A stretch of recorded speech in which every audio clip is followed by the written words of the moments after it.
Hello everyone, and welcome to the I-Zoom In Natin Relationship Mini-Series. Let's move from X to clarity. Maraming iba't ibang klase ng relationships. Within the family, friendship, romantic, work-related, community, at iba-iba pa.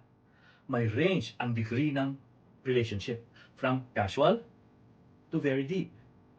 Sa episode na ito, we will cover the baseline or starting point of relationships. Ito ang inclusion o ang pagsama ng iba sa scope ng buhay natin. Regardless kung ano ang degree ng relasyon natin, ang unang aspeto nito ay some form of inclusion.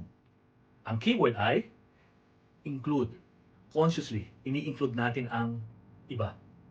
Para mas madaling ma-remember ang mga elements ng inclusion, gagamitin ko ang acronym na include.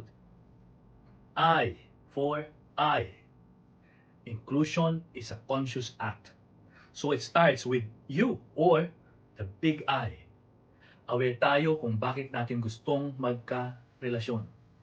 Dinideclare natin na I want to include you and I want to be included.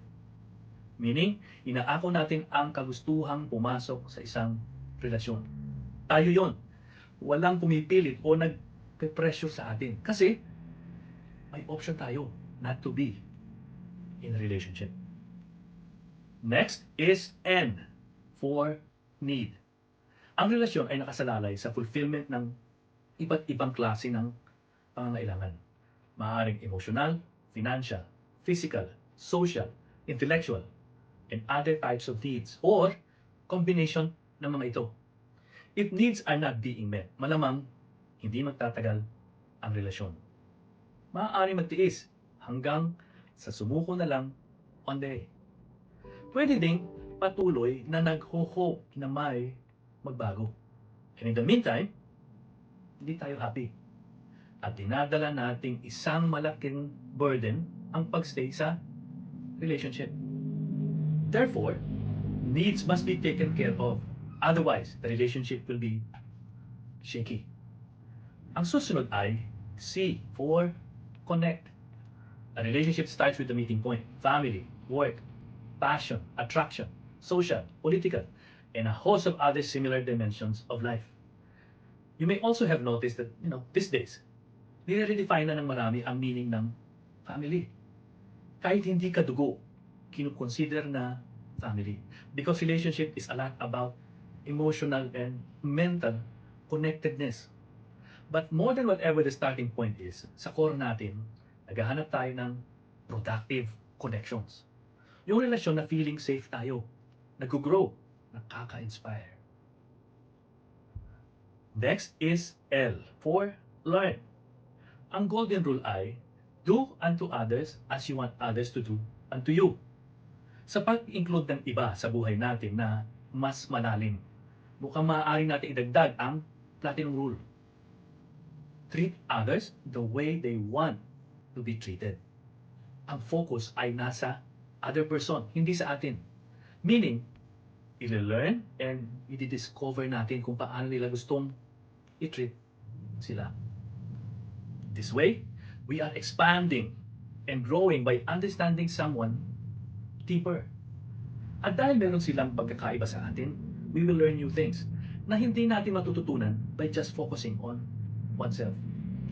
This makes our experience more enriching. Next is U for unite. Unite is coming together for a shared purpose.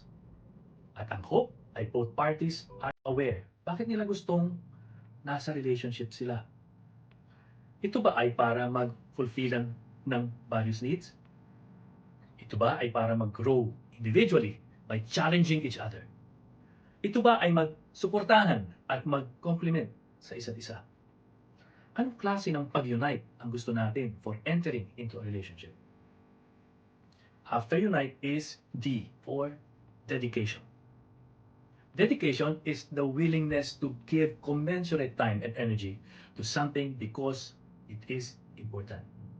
Kung sisiyasatin mo talaga, complicated na nga, ikaw pa lang. Magsama ka pa ng iba. They multiplied ang complexity. Diba? So, we need to treat relationships delicately.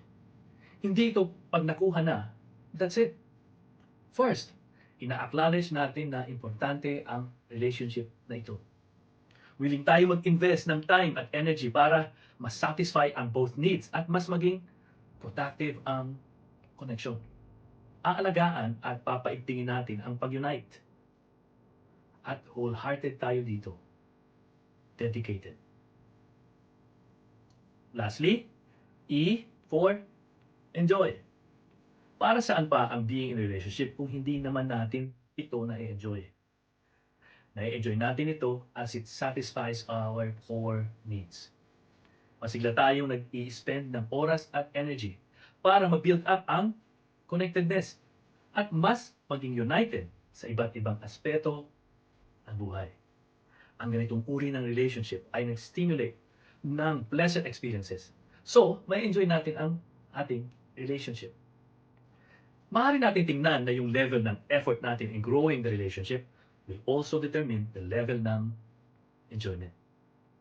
Relationship is to include. Para madaling matandaan, ito ang shortcut phrase. I need to connect and learn how to unite with dedication to enjoy my relationships. Kung ikaw ay oo nga ang ibig sabihin, gumana ang pag-zoom in natin. Maraming angles ang relationship, kaya ito ay mini-series. We will cover other topics like compatibility, conflicts, romance, fidelity, separation, at iba pa. We also have other zoom in natin episodes that I suggest you watch too.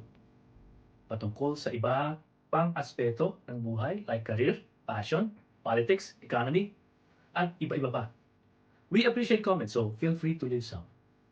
Meron din tayong flashlight series kung saan we will shed light sa mga kaisipan ng buhay na parang flashlight na sa pinagdaraanan natin. Kaya check our X to Clarity channel for other topics.